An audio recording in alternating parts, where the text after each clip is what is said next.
Thank you, Lord, that you are a good God. Thank you that your Holy Spirit is here, that you're not sitting on a planet distant away from us, but that you walk with us every day. Ask that you tonight will open our hearts for the message that Odette and Dirk will bring tonight, Lord, and that this message will land on fertile ground, Lord, and that you will bring 100-fold harvest. Ask in your name alone. Amen. Thank you, everybody, for joining us tonight for our Let's Talk About session. I would just like to the people that's here for the first time on Let's Talk About, like to explain to you what Let's Talk About is about. So what we've done is, and the research said that 70% of the children that leave their homes when they're 18 years old in Christian families will turn their back on Christianity, and only 35% will later on come back. So we then looked and see, why do they leave the families? And the young people then said this, we leave Christianity, and there's a few reasons. But one of the reasons that they say that the church sidestepped difficult questions, and that the church gave soft answers. And that was one of the major things for the generation coming through now, that they said the church is not real when coming to these type of things. And so now, this is what Let's Talk About is. We go out and then we face difficult questions. So our first one last month was creation versus evolution. And tonight, we've got the privilege to have Dirk and Odie here, who is going to share a story of, how can I say it, victory. And it's going to be a great story that they're going to share with us tonight. So Dirk and Odie, we will introduce you as we go on. So the first session will be between me and Dirk for about 45 minutes, where I'm going to ask Dirk a lot of questions, and then we're going to have a break for 15 minutes, and then after that, Odie will then join us and Charlotte, and then we're going to talk about their relationship. So Dirk, my big friend, the man that is, him and Talita was responsible for us going into the ministry. If you want to say, who's one of my spiritual heroes? Dirk. Thank you, Dirk, for coming through. I read your article after Talita's death that you wrote, and I just realized that the body needs to know that which you on deck is discovered. You need to share it to the body, because we need that, And thank you for coming through and sitting here tonight, giving your time so that we can discuss such a difficult questions tonight. And thank you, Dirk, that you're going to be. I know that it's a lot of very close to home questions, and it's vulnerable questions, and that you're prepared to come and share with us to enrich us at the end of the day. So, Dirk, if you can just come and join me. No, it doesn't matter. So, we're just going to talk in the mic the whole time so that we can get it on the recording. Right. So, Dirk, I would like to start off by asking you to just tell us a little bit about your ministry, what you're doing currently, and then I would like to ask you to tell us about Talita. Okay. Right. Odie and I, we both serve in an organization called Petra Institute. And Petra Institute used to be based in White River. And now we are not based anywhere. We have sort of a head office in the Dorings, but we're actually spread out all over South Africa and even other countries. And Petra Institute has been training people over the past 37 years now, on how to actually work with children. Children in all kinds of circumstances. Children in the church, children in schools, children in whatever context. And both Odie and I, we have very much focused on children in trauma. How do you actually help a child that is going through or that went through severe trauma. And that took us all over the world. And, Odie can later tell how she also moved, especially into Asia. I was mostly involved in Africa and the Middle East. And we are still with this organization, even though we don't live in White River anymore. So,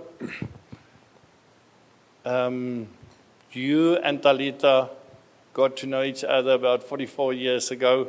You went out for 4 years and you had a relationship, and then you got married for 40 years now. Tell us about Talita. Tell us about the partnership which you had, and tell us about your ministry together, that we can just introduce Talita also to the audience. Yeah, Talita, she was officially a mathematics teacher, but she did many different things in her life. Because I was a pastor in a church in the Western Cape, when I started with my own sort of professional ministry, she gave up the teaching. Well, she did it part-time. And then eventually she joined me. Well, we as a family with our 2 sons, we came to White River to join Petra Institute. The thing about Talita is just, she was an amazingly brave woman. She, Mornay and some of the others, her, she went with me into war zones in Central African Republic. We were in Gaza twice, while the war was still on. So, the whole of Gaza will be shaking with the bombing, and Talita will just be there, just serving and just teaching, and, completely a brave woman with lots and lots of talents, completely devoted to the ministry, devoted to our family, to me.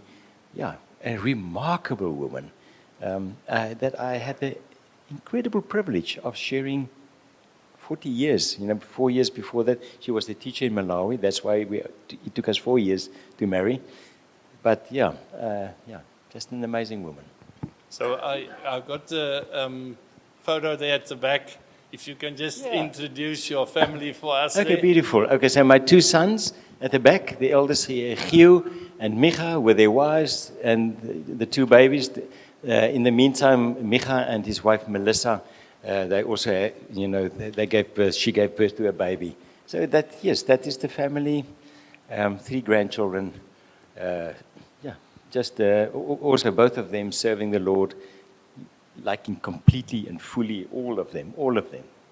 So you 2 were involved with Petra here on the mountain. Yes. Therefore, you were heading the ministry, weren't you? Yeah, from roughly about 2000. Yes, I was around about 16 years. I was the director here in White River. Yeah. And you did the courses of walking with wounded and entering the world of the child, and you gave it all over the world, actually, up to Russia as well, isn't it? Ukraine, And especially you went a lot to refugee camps as well, together. You're right. Right. So now you had a remarkable ministry. Remarkable partnership, the 2 of you. She worked on the one half. What was her strong points in this relationship, in the partnership, in the ministry? Yeah. I'm loose-headed, and she's straight-headed. So and she's brave, and she can organize, and she can do. So she's much of a driver. I'm like, I like chatting. So nobody would have had any meals if it depended on me in our home. She's just one of these people that could organize very well, but also very passionate and compassionate, very much. So in 2023, one of the dreams which you had, both of you had, was to have your own home. Yes. So you stayed here in the mountain in Petra, and then you moved down to Kuilsrivier, and in a miraculous way, it was Claymont, yes. And in a miraculous way, you got your house. Yes. The thing that you dreamed about. Yes. So in 1 week, so you moved into your house. Yes. Your first granddaughter were born. And then Talita was diagnosed with pancreas cancer. Exactly. Within 6 days, 3 major things happened. Tell us, share with us, So you in the ministry, you're starting something new. You moved from here down to Kleinmond now, and there's a new, different direction that you're going with Petra Children Institute, and here comes this diagnosis of pancreas cancer. Yes. Can I just say one thing about the house, because it's quite important later in the story. Please. Karain over there, sitting with a boy on her lap, her parents were best friends of ours at university. So we saw her, since she was born. Our children grew up together, so it was also a miracle that they married. But we built the house together with her parents. We said, we believe in community. We're going to build a house together with our in-laws. I mean, who does that? And the thing is, yeah, absolutely. And we planned it together. That's the main thing, without any hiccups. Mona gave us some very good advice at some point, and Mona, we followed your advice. I just want to tell you, and you will see that house. It is actually, many people made input. That was very important, because we moved into that house while it was still being built, and when she got sick, within a few weeks, my son and his wife, they just left everything and they moved in with us. So I'm just want you to see that picture. So you were living on the top, Yeah. second floor, And they down they on moved the- into on the Karain's ground floor. parents' house because they were still in Johannesburg. Right. So that's part of the story, which is an important part. Kobus, what do you say? I mean, Talita spent 3 years basically as the project manager of that house. She moved in. The boxes were still there. 4 days. 4 days after we moved in, she was diagnosed. I mean, your whole world falls apart. You just ask yourself, what now? She says, I don't feel like unpacking the boxes. Why should I do that? Leave them. I said, weeks into a sequence, I say, we haven't hung any pictures on the walls yet. She says, why? I mean, or she said, you can hang them wherever you wish. I said, no, Talita, you have to decide with me. She says, I'm dying. I'm dying. So, because it was pancreas cancer, you know the statistics, Kobus. They have this thing of, what are your chances to be alive after 5 years? 5 years after you have been diagnosed. With pancreas, between 3 and 7%. Others will be 50 and 80 and even 90%. So, very, very soon we realized this is going to be terminal. Even though we absolutely had complete faith in God, it was as if we knew this is not going to end in healing. It's going to end in death. Which it really helped us to make that decision. Because that meant that we could prepare. She lived for 6 months. After she was diagnosed, she lived for exactly 6 months and she passed away. How did the atmosphere change? So in the beginning, I'm sure we as Christians, we pray. Yes. And we believe that God will heal. Yes. And then you get to a stage where you see God's not going to heal. Well, I mean that she's going to die. So terminal, and she's going to die. And what happened then in the approach that you had then together? What did you sit down together and decide how are we going to walk this last few months specifically? Yeah. It's interesting. I hear how you say that we realized God is not going to heal her. I think it was deeper than that. It's more that God showed us she's going to die. You understand? It's not that we gave up hope, that we said, no, God is doing nothing. I think it was more like a very clear conviction, this is not going to end in life, it's going to end in death. Now, many people blamed us. They said, your problem is you don't believe in miracles. Or they would ask us, do you believe in miracles? And then our answer was, no, we don't believe in miracles. And people would be shocked that they would, blame me. But the point is, belief always is linked to a relationship. And you cannot have a relationship with a miracle. You hear that? You can only have a relationship with a living person, or in our case, a living God. So we said, no, we don't believe in miracles, but we believe in God.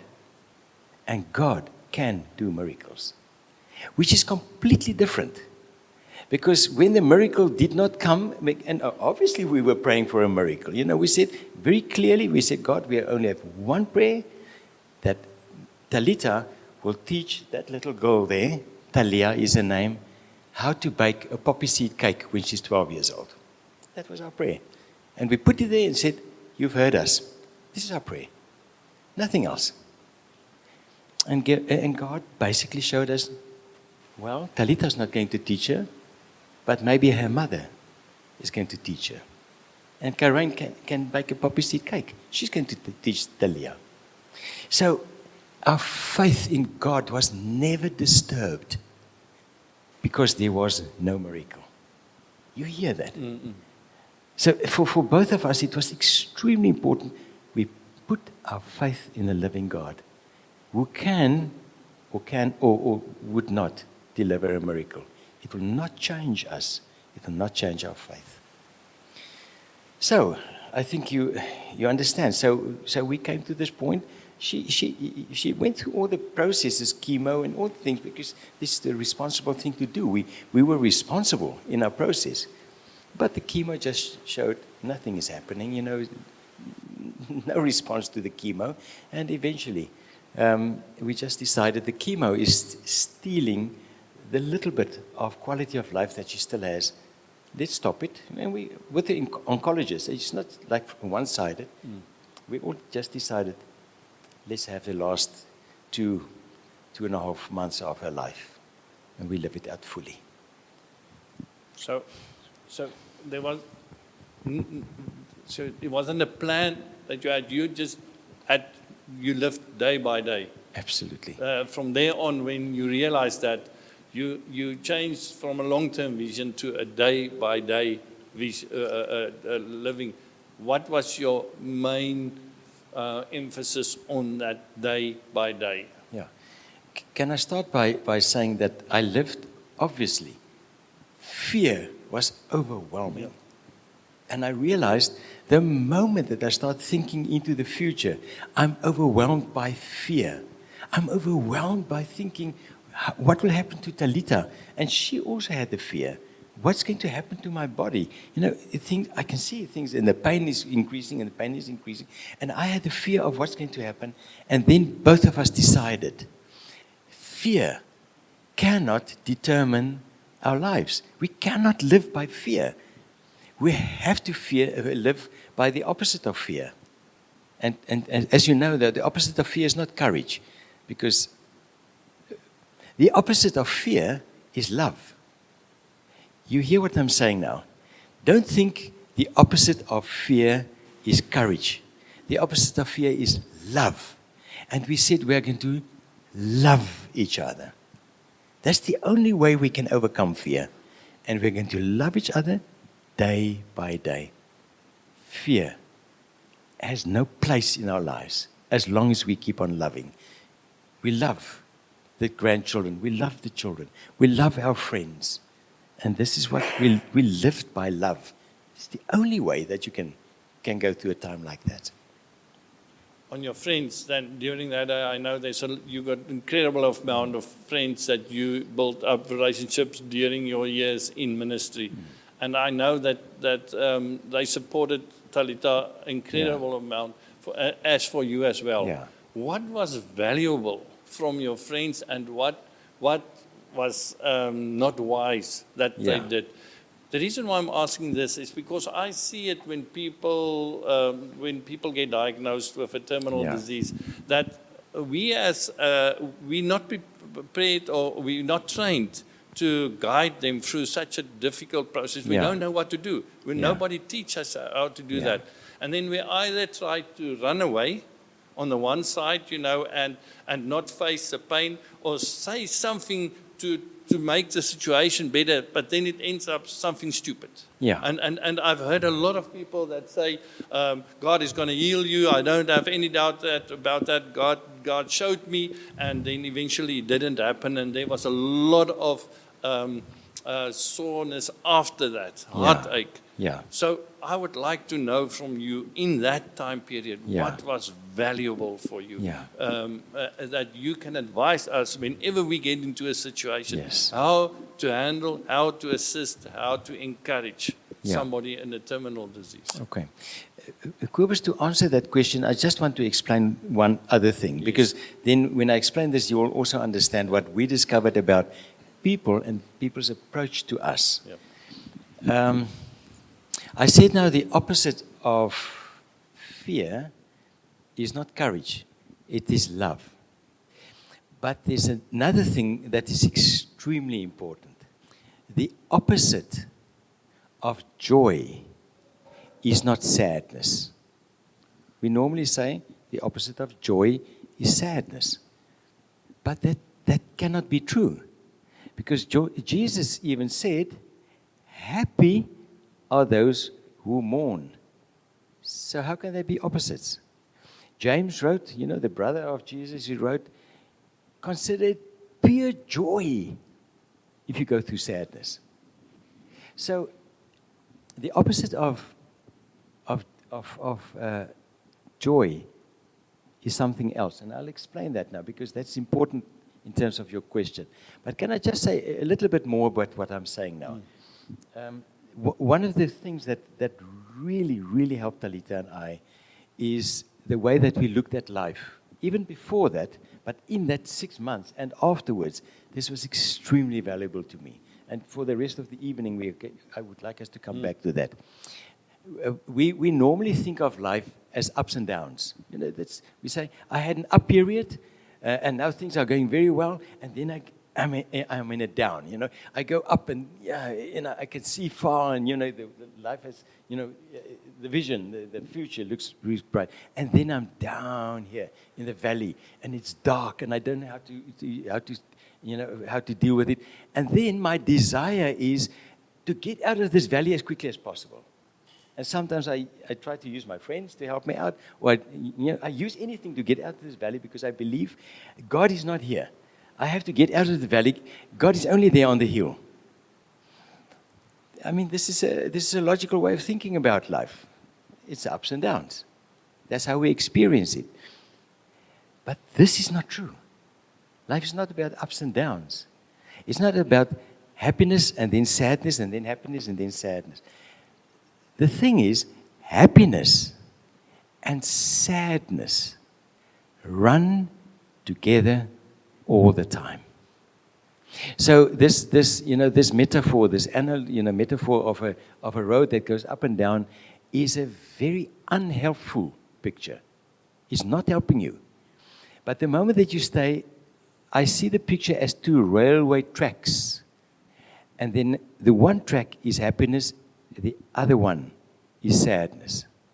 And the train needs both of them to run. Then life starts to make sense. And sometimes you can, the train will go around a corner, and then it will lean a little bit more on the one side, and you feel, this is just darkness, unhappiness. I can't see the future. It's hopeless. It's just. But the other one is still there. The joy is there. You just don't experience it. You don't know about that. And other times you are on the joy side. The train goes the other way, and then you have joy, but the sadness is there. And the problem is, we often think, I should avoid the sadness. I should only run on one track. And some people say, no, I should avoid the happiness. I should only run on the track of sadness. The moment you do that, you are in deep trouble. So Talita and I, we tried to run the 6 months of her terminal illness. We tried to run on both tracks at the same time. And I often use this example. The little girl sitting there, Talia, No, she was born, as you said, now just a few days before Talita discovered, the cancer. And she would sit there. Talita was already getting weak. She would spend many hours in bed, but just because she was tired. And then we would have this little baby sitting with her. She was 6 months when Talita passed away. And I would play music. Early in the morning, I would play cello music. And then Talia, the little girl, she would keep completely quiet, and she would turn her head and she would try to look. Where does the music come from? She was just fascinated by the music. And then both Talita and I would just start crying. Not bawling out, it's just the tears would start running. But the secret of those tears, one was a tear of complete joy. The beauty of this incredible moment. Talia sitting there listening to this beautiful music. Talita's holding her, and we were just in this moment of complete deep intimacy with our grandchild. And obviously the other tear was Talita knew. If Talia ever picks up cello and she starts playing, Talita will not be around to hear it. So we said we can cry 2 tears at the same time. The one of complete joy and the other one of complete sadness. At the same time. So our life has been like that. My life is still like that. I can cry 2 tears at the same time. Because joy and sadness runs parallel to one another. Now, okay, Kobus, now your question was, what about people? One of the things that people struggle with is to deal with that. So they would come in, sit with Talita, and then they feel they have to be sad. But they don't understand. She's open for joy. Because you see, if you live like this, 2 railroad tracks, you say, I'm open to joy, even though I'm going through a very, very terrible time. So Talita was suffering, she was on morphine, as you know, the last section of her. And then she would have this complete joy seeing a friend coming in. But the friend thinks, I cannot now be joyful. I must now be sad. Because she didn't understand the railway thing. And then the friend will sit there and feeling awkward. And Talita would say, or I would tell the friend sometimes, come, just lie next to Talita on the bed and read her funny stories. Just funny stories, Jan Spies stories and that kind of thing. And then Talita would fall asleep halfway through the stories, and this friend will continue. And it's just so much joy, and both of them will be crying. The moment that people started to understand, you can have joy and sadness at the same time, they really started to help us. Because that also meant, in the times of joy, we have respect for sadness. So if a friend comes who has respect for sadness and joy, respect for Talita's pain, but also respect for Talita's love for life, those people helped us. Sometimes they would just come and sit. At one stage, 2 sisters came, they came to visit, and the one was talking.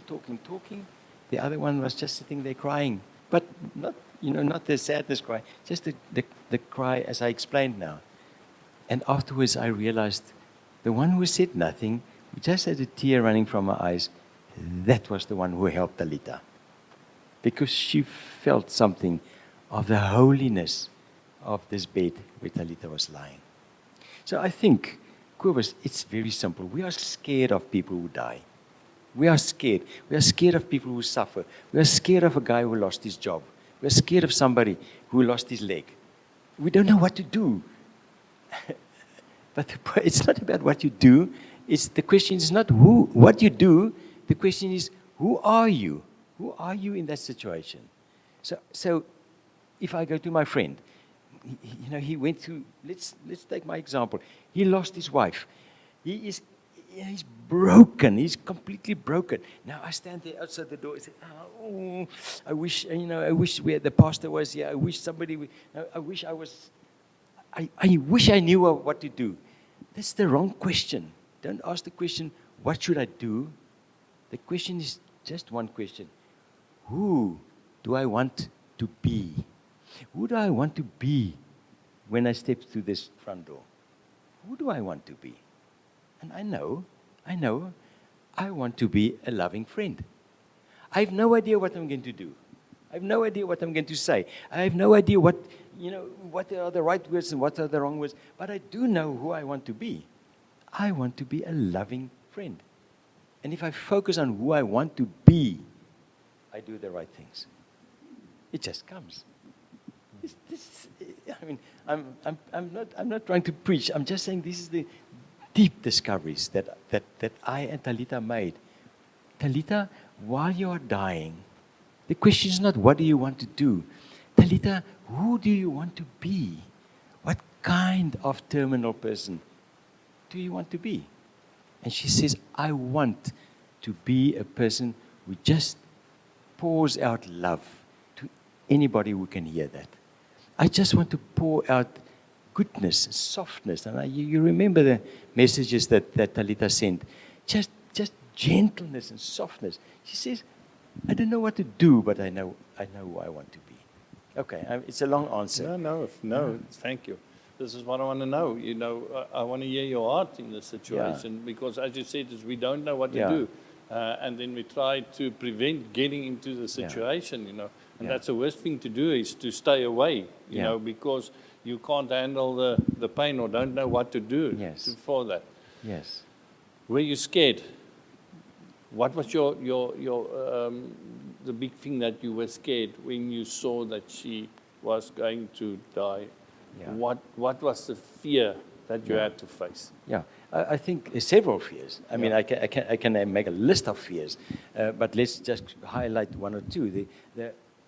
Talita always said she really hopes that she doesn't die before me, because she says you are going to be a very poor caretaker.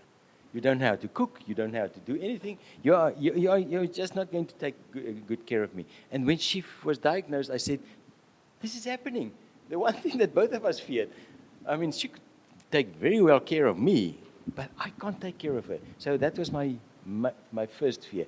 I don't know how to take care of my own wife, even if she has flu.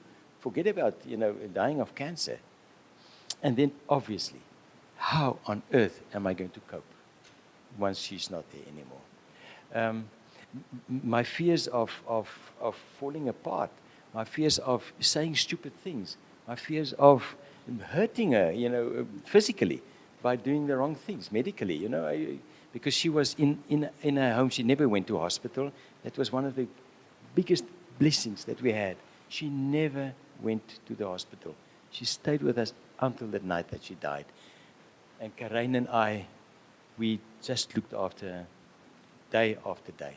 And we had the help of brilliant, wonderful people from the hospice. I mean, without Anne from the hospice, we would have done many things wrong. So, yeah. So did your perception of God change in this situation than the one that you had previously? No. Because I always knew God is a God that can deal with joy and suffering.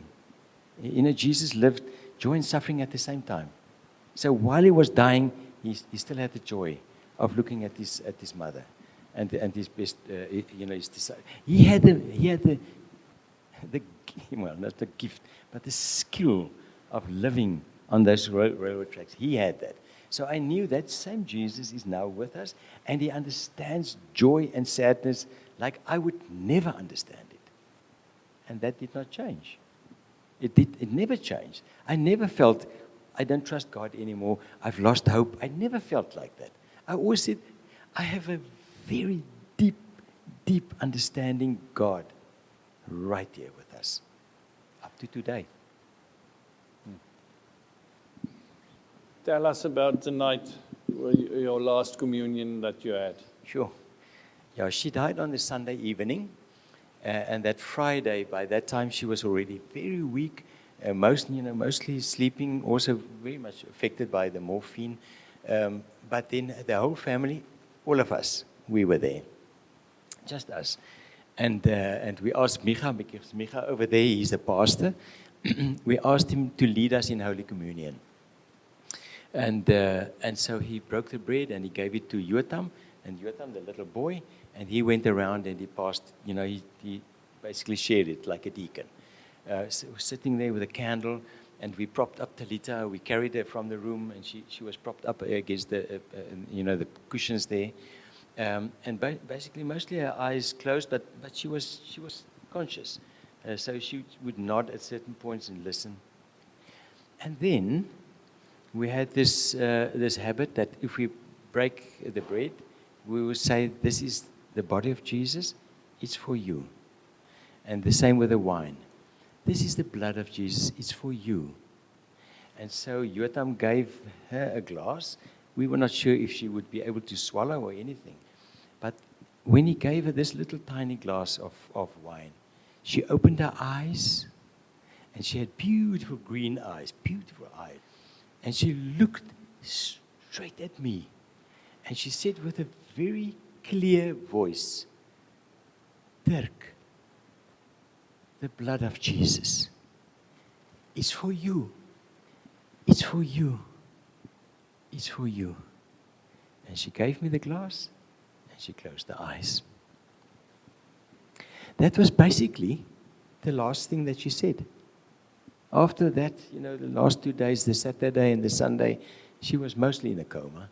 And she was mostly just like moaning, and there was the conversation stopped that night when she gave me the blood of Jesus. What did you learn about God in your loss? What did I learn about God? In your loss? Yes, I understand. He is so present, so present. So I've used a word which some people, struggle to understand. I use the word adventure for my life, even after Talita passed away, but also concerning her. We had this very adventurous life, going through so many amazing things. As I explained now, going into very difficult situations and just finding the joy there. And then we went into this adventure of 6 months. Now, why do I call it an adventure? Because an adventure is full of dragons. You have to have so many weapons to fight these dragons. You have to go through very dark places. You have to climb up into the snow. An adventure is a journey full of joy and full of suffering. You cannot do an adventure alone. There is no such thing. There are people who say, he's very adventurous, he went on his own. An adventure only makes sense if you have companions. It's pilgrims. Pilgrims have an adventure. Companions, comrades. Okay. And then, that night, our adventure split into two. And Talita went on an adventure with Jesus, where she could speak to Jesus in a way that I cannot. He answers her questions in a way that he doesn't answer my questions. So she went on an adventure of complete and total presence with Jesus. It's an amazing adventure. I just love the fact that she's with Jesus, but not sitting there on a cloud and playing a harp. They have a very adventurous life together. I can't wait to see what adventures they have at the moment. At the same time, the very same time, I went on a new adventure. Many dragons, many clouds, darkness. But the same Jesus who's holding Talita's hand is holding my hand. So I don't try to speak to Talita. People say you may speak to your wife, and I don't even try to speak to her. It's because it's completely irrelevant. I only speak to Jesus. If he wants to, he can speak to her about me, if he thinks it's appropriate. But I know he's speaking to me. She doesn't speak to me. I don't have dreams of Talita talking to me. It's over. Our adventure is over. It's gone. I'm on a new adventure. But the same Jesus who's holding a hand on that side is holding my hand on this side. That is how I experience God every single day of my life. He's holding my hand. And he loves the adventure. And he suffers with me. You said such a true thing yesterday when we talked about this, that she doesn't need you anymore. That is a very big thing. Because what happened afterwards? I mean, those first few months, I would wake up in the morning and I would start crying. Because I said, sometimes I would dream of her. You know, it's not the dream that she spoke to me. That never happened because I didn't expect that. But I would dream of her. I would dream of her. And then I wake up and I touch the bed and it's empty. And the deep sadness will come over me. And then I would get up and I go to the bathroom and I'd see this face and I'd just start crying because that guy looks really, really in a bad shape. And I wash my face and I go down and the grandchildren will come and we start playing and we continue with the day. No, what was I about to say now? About Yeah. she Okay. don't need you. Right, sorry. And then I went to Egypt about a year, a little bit more than a year after she passed away, about a year. And the Egyptians, they asked me to share this story that I'm sharing with you tonight, maybe in more detail, because they also suffer so much, the Egyptian Christians. And we spoke, and I told this story, and I told these things, and I shared with my discoveries with them 5 times. You know, I had 5 seminars. And when I came back home, I realized I've finished telling the story. Because what I said to you also is, it was absolutely clear to me, Talita does not need me in any way. Nothing. She has everything that she needs. She doesn't need a candle. She doesn't need a prayer. She doesn't need even a picture. She doesn't need it. She doesn't need a picture. She has everything she needs. Everything she needs. I can add 0 value to her life with Jesus. But at the same time, she cannot fill any of my needs. It's finished. She cannot sit and drink Earl Grey tea with me, listen to cello music or to, ZZ Top or whatever. She can't do that with me anymore. She cannot walk with me. She cannot enjoy the grandchildren with me. I cannot speak to her. She cannot hold my hand. It is finished. And I realized that part of my life is done. And I had complete peace about it.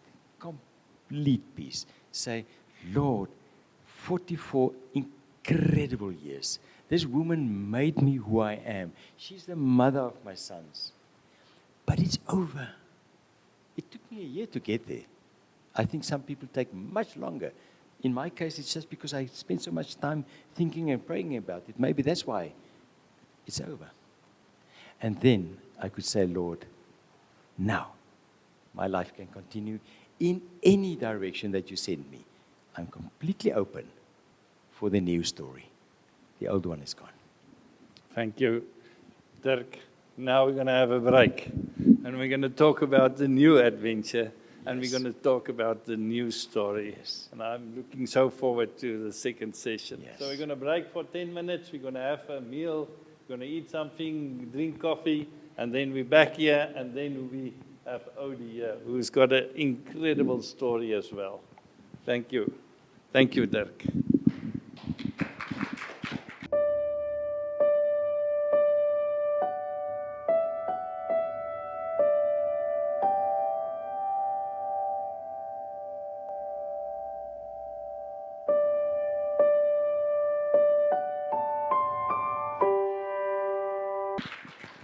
Can you please join us again for the second half? And this half is going to be managed by my wife, Charlotte. Yeah, come join me, Odie. If you're ready, I would like to introduce you to my precious friend, Odette. I met her when Coetsee and I did our course at Petra. She was one of the presenters. So I can't even remember how many years ago that was. Yeah, So, Odie, you also walked through a season of loss and grief in approaching this new season.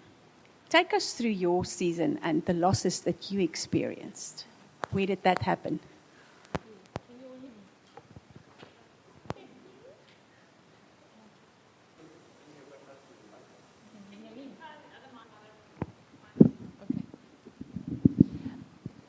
Yes. So, 2 years ago, I had the privilege of going to South Sudan with Talita.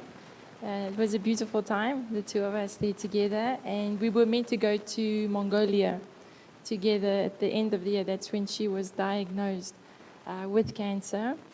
And I ended up going by myself to Mongolia, thanks to Kobus and, and Charlotte. And it was when I was in Mongolia, the Lord really stirred my heart for the Mongolian people, like really broke my heart for these people. And I just was like, Lord, he was asking, who should I send? And I said, Lord, on the mountain, I said, I'll go.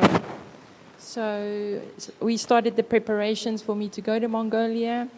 He told me in this journey, sell what you have, give to the poor, and come and follow me. So I sold my stuff, and I was on my way to Mongolia. However, when I got there, I was informed by the person I had been communicating with all the time that while you're in Mongolia, we cannot apply for the visa, which is a very important part of information that somehow we missed that completely. So it was panic stations, and I was like, what now? And I had a discussion with Dirk, and then we thought that we were going to do a training anyway in Indonesia. So I contacted the people in Indonesia, and I said, can I come for 5 weeks while they process this visa? And I can do the training as well. Wonderful. Yes, we're going to have this training live, not online. Super excited. I've spent time in Indonesia before for almost 7 months. So I love the people of Indonesia as well. And when I got there on the Sunday, I arrived on the Sunday, and by the Friday, I was out. I contracted dengue fever, which is bone break fever, and I ended up in hospital almost 2 weeks. I was then taken over to Singapore, where it took me a period of 3 weeks just to get the strength to take the flight back to South Africa. And that was an extremely difficult time for me.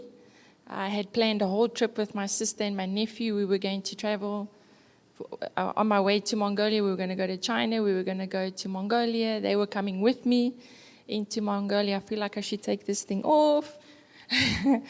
And so that was that loss of that dream, that holiday that that trip that we had planned. It was also, when I got back to South Africa, I ended up in hospital again. And when I got out there, it was, thank you. Yeah, if you can imagine having a ministry where you are, I was in that year in 6 different countries, running around doing Petra training, meeting so many people, putting things on Facebook almost every day. We did this, we did this, we did this in this orphanage, we did this in that orphanage, and I could do none of it. Absolutely none, because this dengue fever took all the energy away from me. I mean, even when I got back home, walking from my parents' place to the shop at the end of the road, which is about 500 meters, I couldn't even get halfway there. So completely stripped of ministry. I'm a very outdoor person. I mean, I was doing three times a week, 10 Ks. And then if I wasn't running, I was running up the mountain and not able to do any of that. So that was very hard for me, not being able to move, not being able to... it was over Christmas time when I went home. I could hardly even help my dad, to decorate the house with him. I had to sit on a chair and, pass some things to him. Anyway, so it was a painful time as well, because I think of my niece, who I've been in children's ministry. We don't like the TV screens, and we don't like the phones and things like that. So I'm always doing things with my niece, and I wasn't even able to go and do anything with her, to lay on the bed and we watch something on the screen. So that was the loss of who I was, who I thought I was, and the life that I had, and the ministry that I had at that time. So, yeah, all of that just taken in one swoop. Yeah. Sure. Thank you for sharing that, Odin. And tell us a little bit, what did you discover in this journey? Because, of course, you hit rock bottom when you looked at your life and nothing of what you were used to doing, you did. And then there was a time that you had to be still to get better. And what did you discover? Yeah. So along with the dengue, we also discovered I had burnout. So I was told by Petra staff that I should go and take a 4-week holiday, well, a break, no responsibility at that time at all. And so started a journey with me and Jesus. And yeah, one of the first things that he was showing me was that I was saying to him, Jesus, I want to feel you. I want to talk to you. I mean, I talk to you, but it's almost like I talk to you like in a church service or at a worship session. I want to talk to you about the little things. I want to hear from you constantly like this. And he took me to the book of Ephesians and he said to me, in there it says, I dwell in you. And I mean, it sounds so stupid, I dwell in you, but it went from here to here. And he was saying to me, Odie, I dwell in you. I live in you. At any time you can talk to me. At any time you can connect with me. And we started this beautiful unpacking of him then showing me my heart as well. That scripture in Jeremiah about your heart being, deceitfully wicked, and showing me that, Odie, it's just by grace that you have all of this ministry, and that it's just grace. There's nothing, everything, that I was thinking, this is what I've done, and this is what I am doing. He was saying to me, it's just grace. And then he started showing me this stinky heart. And he was just revealing to me that because I had been so busy in ministry, I'd been to these 6 countries and it was go, go, go. I was too busy God doing and not God being. But along with that, I'd also started to put my identity in what I was doing and finding my value in that and finding my purpose in that, and even enjoying to the point where people were constantly on Facebook saying to me, Odie, you're doing such a great job, you're going to these places, you're so brave. And I started feeding off that. And he was showing me this has become an idol in your life. And then he gave me the scripture in Revelations 2, you have forsaken your first love. And nobody wants to hear that from the Lord. Eh? And then, of course, there was a massive time of repenting, saying, Jesus, I'm so sorry. How? I'm so sorry I did that. And how? And it's so subtle. You're doing God's work. You think you're doing good things. And it was just that you step into that pride so quickly. So that's what he was showing me about. What I discovered in that is that I had started to get my value and my worth from people and not from him. He is the source of my worth and my value. But he led me to Ephesians, chapter 1, 2, and 3, and then he started to show me. They had started stripping my heart, and now he took me through this journey of uprooting all of that wrong thinking, that your value is not in people, your value is not in what you do, your value is not in what people say about you, your value is in me. And as we went through Ephesians 1, 2, and 3, daily, what does that look like? Where he's given us all spiritual blessing. And he was saying, your value is in who I say you are. In me, you are blameless. In me, you are holy. In me, you are redeemed. You are forgiven. And as I was speaking the scriptures over and over in my life, these new foundations, he started to lay these new foundations down. And that your value, Odie, is in who I say you are. So that for me was a game changer. In those 4 weeks while I was away, actually extended it to another 2 weeks, so it was 6 weeks with Jesus, where I've never been in such a beautiful place before as I was with him then. But he was so gentle in the time. There was never condemnation, like, Odie, why did you do that? And I don't trust you anymore. And there was never that. I mean, even though I felt heartbroken for doing this, I just felt his love just being poured into me daily. So that was also a beautiful discovery for me, his grace. And that's what he said, it's his grace. None of what you're doing, you can do without me. Yeah. I can just keep listening to you. What a faithful God.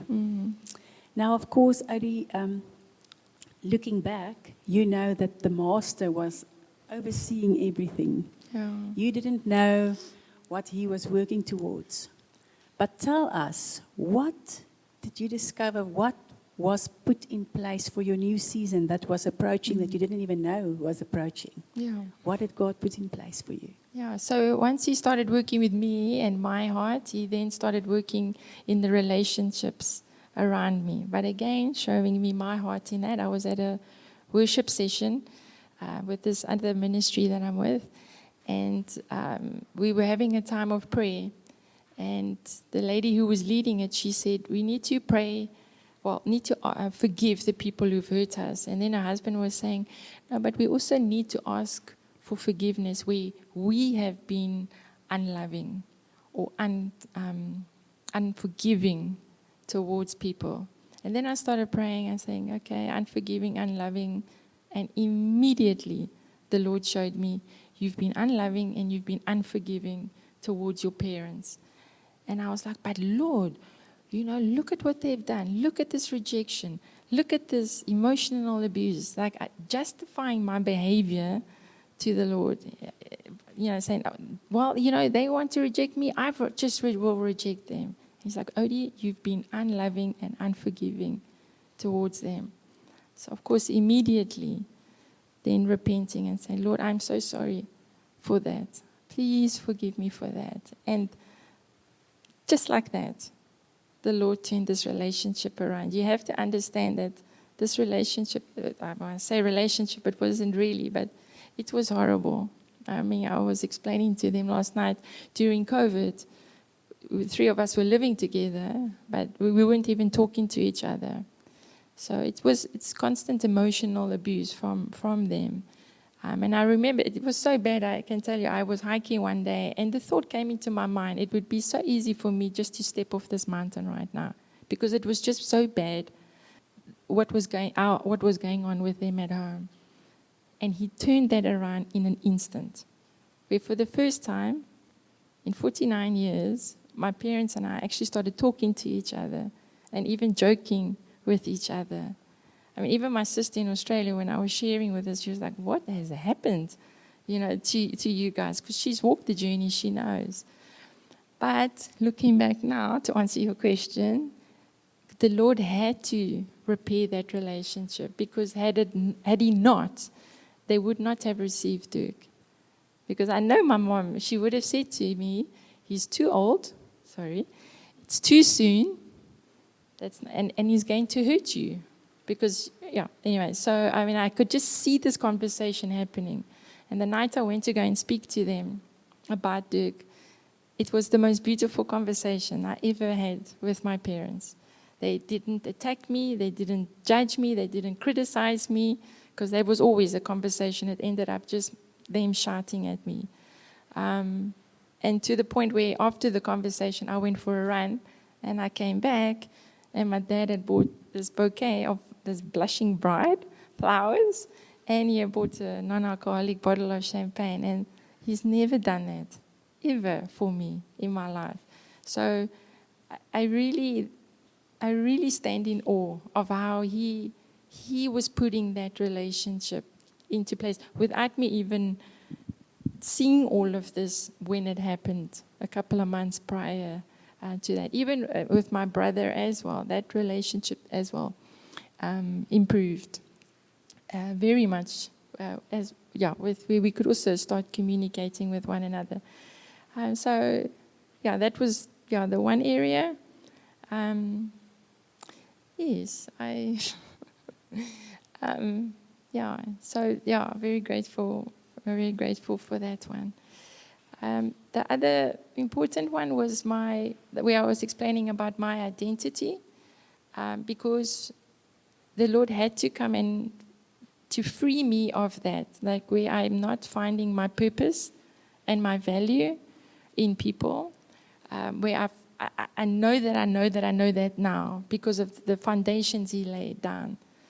Because had I stepped into that relationship with Dirk, then that would have been a recipe for disaster, because I would have wanted that for him to then come and fill me to be my value, to be my worth. And that's not how a relationship it should be.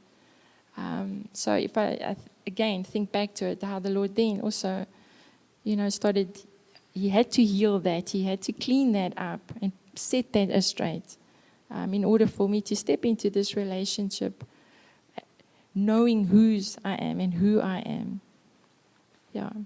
So, because I know, had I stepped into it back then, I wouldn't have been able to survive. Because Dirk and Talita, their world is very big. It's a very filled life. And I know with my own insecurities and not knowing my value and my worth, that would have eaten me up. And it, of course, would have put a lot of pressure on Dirk as well, and between the two of us. So extremely grateful that the Lord restored that, redefined that in my life, knowing what was coming later, knowing the tsunami that was coming later. Yeah.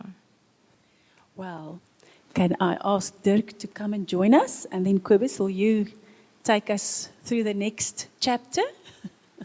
Thank you so much, Odie. I think keep that. So now you run away. Yeah, you don't have to. Stay.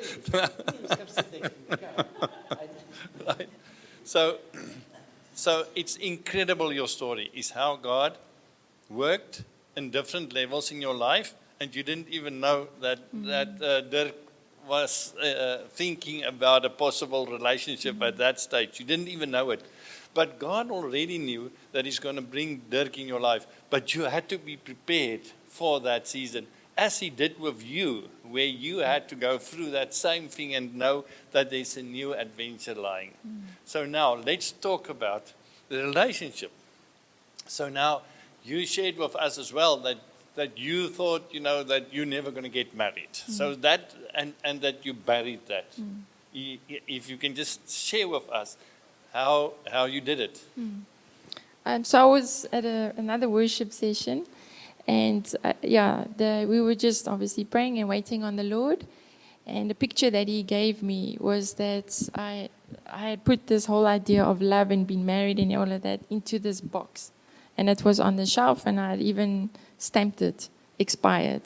And He was showing me that I had hardened my heart to this and closed myself off to love, but also marriage. I'm getting on with age, and it's not going to happen, and that's it. So, of course, again, a time of repenting, saying, Lord, I'm sorry. I'm sorry for hardening my heart and closing myself off to this. And as Caroline was ministering to us, she was just saying, ask the Lord to come and fill our hearts with His love. And I did that. And then come and fill my heart with the love for a person in that relationship. Obviously, she was talking corporately. So then I said for Dirk. And it was a little while after that, we were also at another prayer meeting. And I remember the Lord also saying this picture I had, He was showing me, I was standing on this cliff and I was looking over, and it was in this valley. It was very cloudy and I couldn't see anything there. And He said to me, Odie, you fasted and you prayed. You've sought me about Dirk. You've gone to your spiritual leaders to find out, is this now what I want? He said, you've done it all. But Odie, do you want this? Do you want this? And I was like, Lord, I'm so scared. And He said, you choose. do you want this? And then it took me a while, and then I said, yes, okay. And immediately, that peace, because I had been a bit wrestling with myself with this, immediately that peace filled me. And that's, for me, that's an important thing, because when you make a big decision, you must have the peace of the Lord in your heart. So, but it was beautiful. It was a beautiful experience for me as well, because, again, his gentleness in that. It wasn't like, oh, you must marry Dirk, or you must go to Mongolia, back to Mongolia, whatever it was. It's, what's your choice in this? I'm with you, Odie. So that was also a beautiful experience with him. Yeah. You got an incredible story. So it's first this restoration with you, getting your identity in him. And then the other thing is restorating the relationship with your parents, because that was another foundational stone that had to be there before Dirk could come in. The third thing is we go and show you that picture that you had, and sort of where you closed yourself off and said, okay, prepare now for something, for a heart's desire that was buried, that I'm going to give you. So Dirk, when did you know? When did your thoughts about her being a friend and this co-worker in the ministry changed, that you knew there's something more serious coming on here? Yeah, obviously, I mean, it's completely a surprise. Yeah. It's a complete surprise. Because we did training in Singapore, Indonesia, it's still in pain, very much so. And then I had to do this training, Talib with me, and I said, the best person that but I just found her very funny. I've known that all the years. She's been my colleague for more than 12 years. So it's not something new. I didn't discover anything new, but I just thought, she is incredibly funny. And maybe I needed just that funny person in my life at that stage. Okay, so I came back, and then she told the story of the dengue fever, and I felt a bit responsible because I was the one that sent her to Indonesia in the first place. So I kept contact. Nothing of a relationship, no idea, nothing. At that stage, I told you now, I went through this process of, Lord, the story with Talita is finished. So now I'm opening myself. I still have sadness, but I'm opening myself. As I explained about the railway tracks, I have respect for joy. If joy comes into my life, I will accept it. And but I said, I have lots of joy with my grandchildren. Wow, living in the same house with that crowd is just incredible. I have all the joy that I need. I enjoy my ministry. I go to places. I go to Egypt. I go all over Ethiopia and so on. I don't really need another person. I'm certainly not going to look for a replacement for Talita. She's irreplaceable. And then the Lord started to show me, through people and through scripture, Dirk, you're not doing very well now. I said, what? I'm doing well. I think I'm doing well. One of my Egyptian colleagues, a friend, says, Dirk, you look like an orphan. I said, okay, yeah, you accept that. I accept that. But you just see one part of me. I didn't sleep, because in Egypt you never sleep a lot. It's just lack of sleep. But then I started to realize, maybe I'm not hearing the Lord here. He says, Dirk, you're an orphan. And I realized very clearly, I am a team worker. I work better in a team. But Kobus, even more than that, I just said, I have the most incredible life. I have so much joy. I have so much to share. My cup runneth over. I have too much joy for one person. You hear this. I have too much joy. I went with Kobus and Charlotte, we listened to a chamber choir in Nelspruit. Incredibly beautiful music. And I just said, this is too beautiful for one person. I need to share this. Okay, now, I said, Lord, Genesis 2, I give man an ezer. Ezer is the Hebrew word for help. And Psalm 121 uses the same word. Where does my ezer come from? My ezer comes from the Lord. And I said, Lord, I'm going to pray then. If you say I need help, I'm going to ask. Because the help will come from you. And then a face started to pop into my mind. I'm sitting there in Nelspruit listening to this music. I think I must share it with somebody. So who? And only one face. Only one person. Odie. I said, no, she's too young. It's not going to work. So I park it. I go to Egypt. I do camps, family camps. And I think I should have shared this. This is so amazing. Who is the person that should have been here? Only one. Only one. It must be Odie. And we were doing the book of Ruth in Egypt. Boaz, it's as if the Lord saying, come on, man, wake up. Can't you see? What must I show you?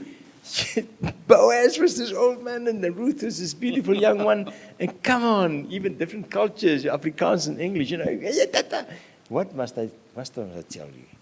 Until it was absolutely clear in my mind that the Lord is saying this is, but I just didn't have the courage. How can I come to this amazing woman and ask her, is it possible that I can actually start a new story? Because by this time I knew it's going to be a new story. I mean, Charlotte, does she has any of the gifts that Talita had? Absolutely, that's the point. I mean, she can cook.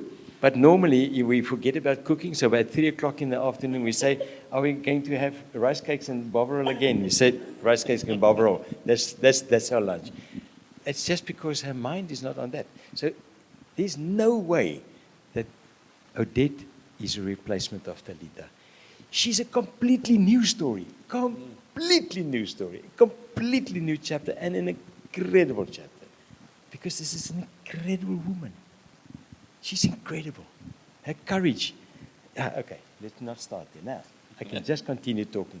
God says, new story with a new woman, and you're going to take her as your wife. So I had to ask her. And then? She was on her way to Mongolia. I know, for a year. I said, Odie, I would like to share my life with you. Okay, it took more words than this. But I mean, because I had to come, with a long, long journey to that point.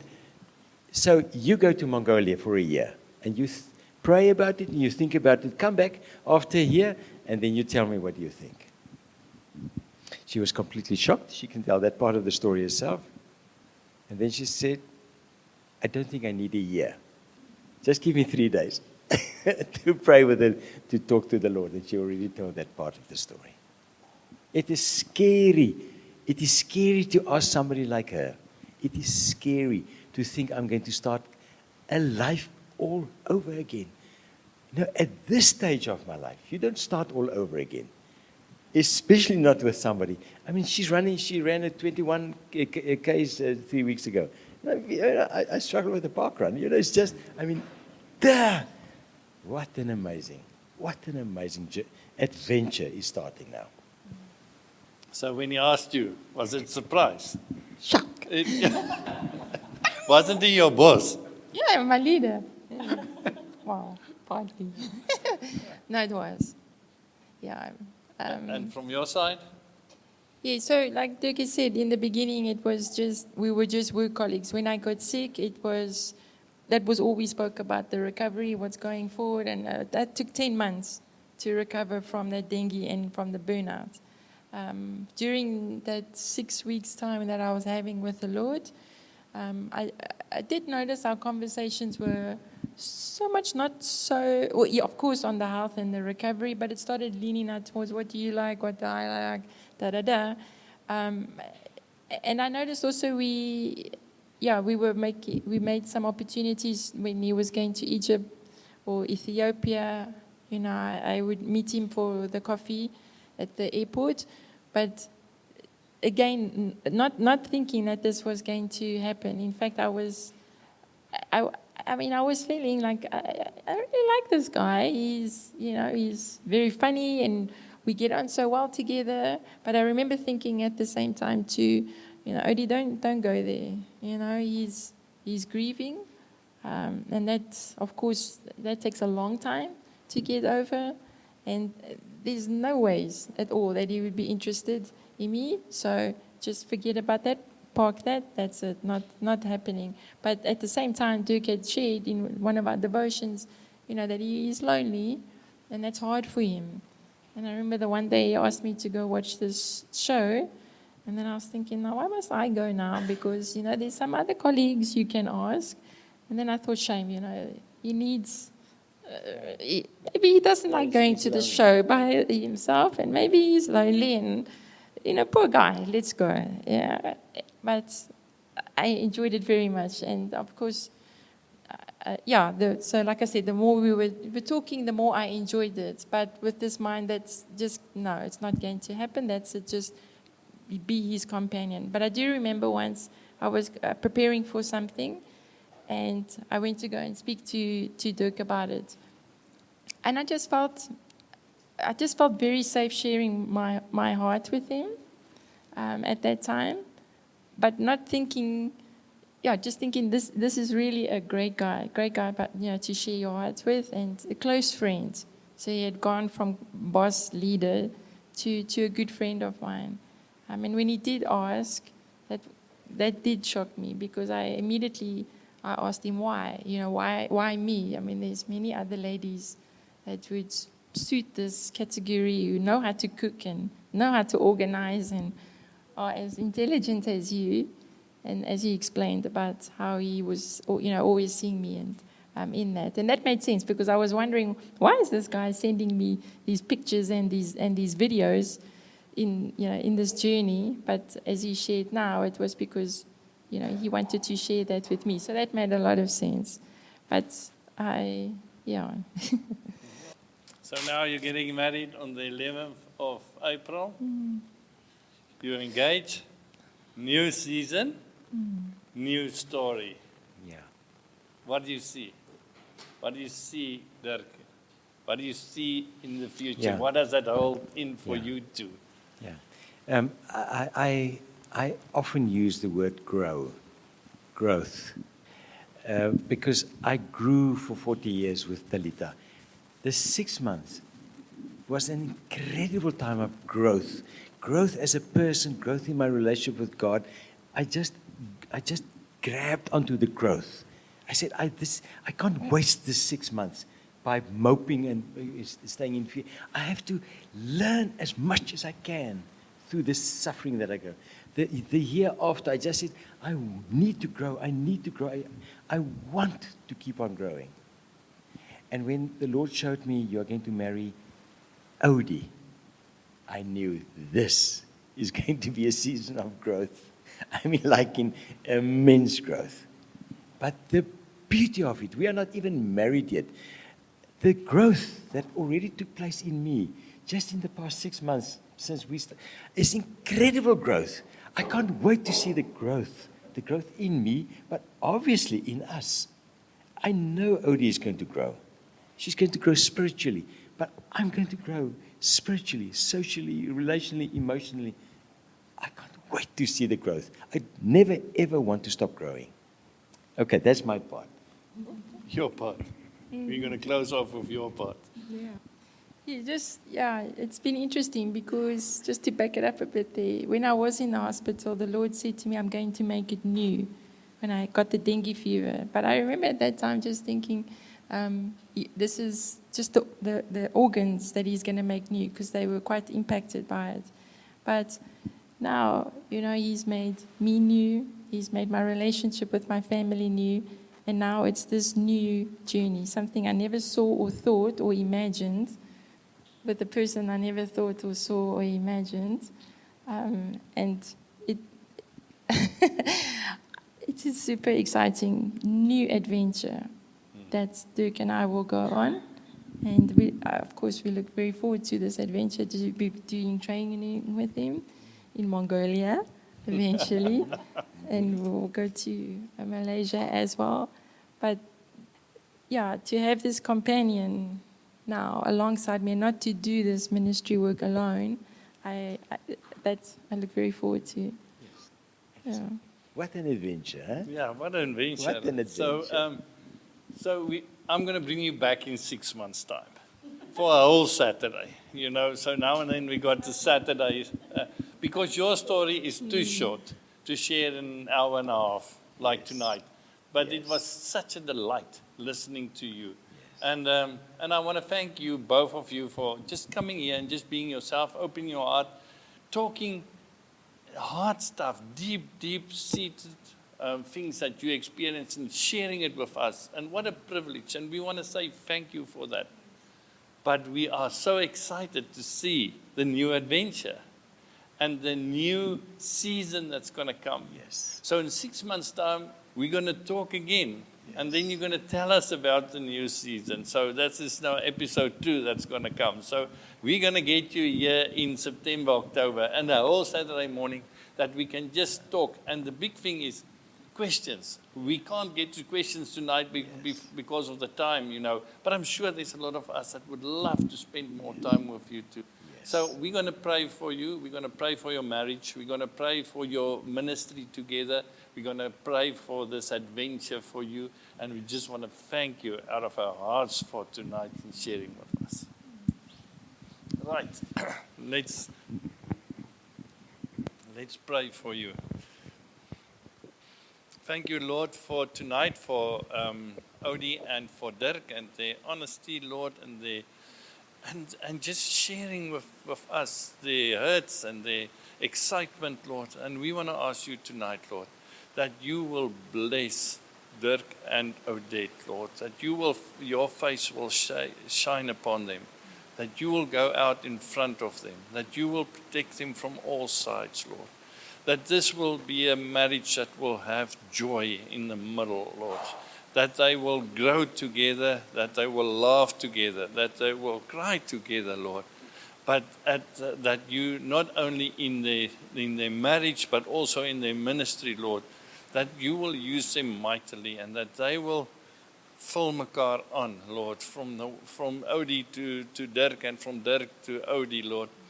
And that their marriage will just be a testimony of your goodness like it is tonight, Lord, where we didn't have to go and sit and listen to a sad story, Lord, but to listen to an exciting story, Lord, and an exciting adventure. And Lord, thank you for tonight. Thank you for a story of victory. And we praise your holy name when we look at them. Amen.